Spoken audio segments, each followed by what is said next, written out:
एकला चलो से बदलेगा यूपी चुनाव। क्या मायावती बनेगी किंग मेकर या गेम चेंजर? क्या दलित वोट बैंक से हिलेगा यूपी का सिंहासन? यूपी में फिर मायावती फैक्टर एक्टिव। उत्तर प्रदेश की राजनीति में बहुजन समाज पार्टी की प्रमुख मायावती का एकला चलो का फैसला हमेशा से एक बड़ा सस्पेंस और गेम चेंजर रहा है। जहां एक तरफ मायावती अकेले चुनाव लड़ने का हुंकार भरती है, वहीं दूसरी तरफ सूबे के तमाम दिग्गज नेता, चाहे वो सत्ता पक्ष के हो या विपक्ष के, उनके रुख पर पैनी नजर रखते हैं। आइए इस पूरे राजनीतिक समीकरण, मायावती की जरूरत और सीट शेयरिंग के गणित को विस्तार से समझते हैं।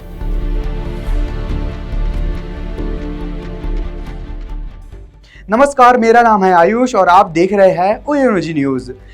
इस पूरे समीकरण को 3 पॉइंट्स में समझेंगे। सबसे पहला पॉइंट है, क्या मायावती वाकई एकला चलो के रास्ते पर है?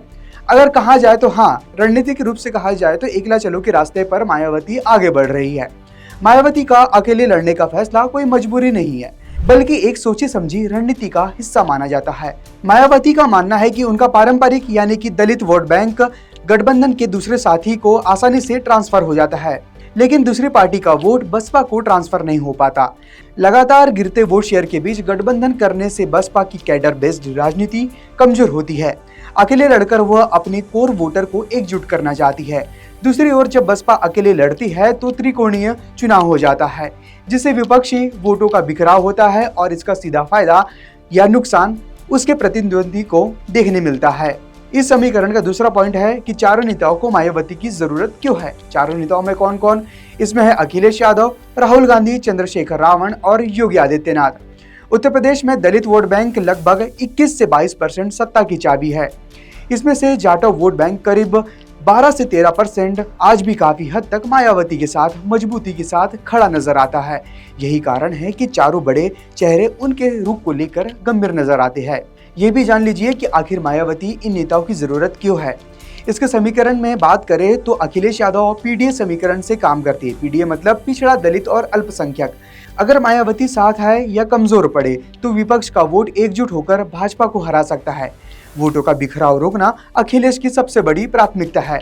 दूसरे नंबर पर राहुल गांधी आते हैं। राहुल गांधी संविधान और दलित नैरेटिव से काम कर रहे हैं। कांग्रेस राष्ट्रीय स्तर पर दलितों और पिछड़ों को जोड़कर इंडिया गठबंधन को मजबूत करना चाहती है। मायावती का साथ मिलना कांग्रेस के लिए मास्टर स्ट्रोक होगा। तो वहीं चंद्रशेखर रावण दलित नेतृत्व का उत्तराधिकारी बनकर काम कर रहे हैं।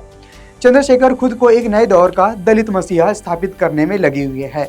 वे मायावती के साथ गठबंधन कर या उनका आशीर्वाद लेकर खुद को दलित राजनीति की मुख्य धारा में लाना चाहते हैं।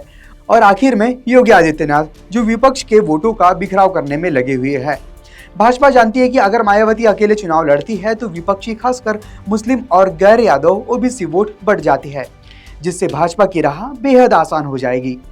और आखिर में तीसरा पॉइंट है मायावती का सीट शेयरिंग का गणित, यानी गठबंधन बनाम अकेले का चुनाव की बात करें तो यूपी में कुल 80 लोकसभा सीटें हैं और 403 विधानसभा सीटें हैं। मायावती के रुख से सीट शेयरिंग का पूरा गणित बदल जाता है। इसे 2 अलग अलग सिनेरियोज में समझने की कोशिश करते हैं। सिनेरियो नंबर 1 कि यदि मायावती इंडिया गठबंधन में आती है, अगर भविष्य में कोई ऐसा चमत्कारिक गठबंधन हो जाता है तो सीट शेयरिंग का अनुमानित गणित कुछ ऐसा होता है, जिसमें कुल सीटें 80 लोकसभा सीटें हैं। सपा के पास 35 से 38 सीटें हो सकती है, बसपा के पास 25 से 28 सीटें और कांग्रेस प्लस अन्य के पास 14 से 18 सीटें हो सकती है। इसका असर क्या होगा? इसका असर ये होगा कि यह गठबंधन भाजपा के लिए सबसे बड़ी चुनौती बन जाएगा, क्योंकि दलित, मुस्लिम और यादव वोट एक ही पाली में आ जाएगी।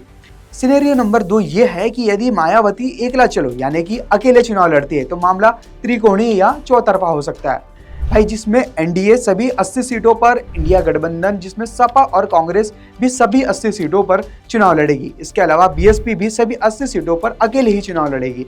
इसका असर ये होगा कि बसपा सभी सीटों पर अपने उम्मीदवार उतारेगी, खासकर मुस्लिम और दलित बहुल सीटों पर। इससे विपक्षी वोटों में सेंध लगेगी और सीट शेयरिंग के मामले में एनडीए को भारी बढ़त मिलने की संभावना बढ़ जाएगी। तो इसमें मायावती को क्या कहेंगे, किंग मेकर या गेम चेंजर?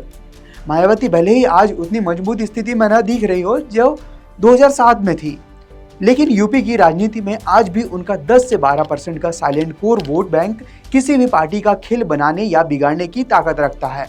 यही वजह है कि अखिलेश, राहुल, चंद्रशेखर और योगी आदित्यनाथ सभी की राजनीतिक समीकरणों में मायावती का नाम सबसे ऊपर में रहता है। मायावती का एकला चलो का नारा दरअसल उनकी राजनीतिक बार्गेनिंग पावर बनाए रखने का एक तरीका भी है। फिलहाल इस रिपोर्ट में इतना ही। अगर आपको यूपी चुनाव की तमाम अपडेट के साथ बने रहना है तो बने रहिए ONOG न्यूज़ के साथ। अगर आपके कोई सवाल हो तो कमेंट जरूर करिएगा। नमस्कार।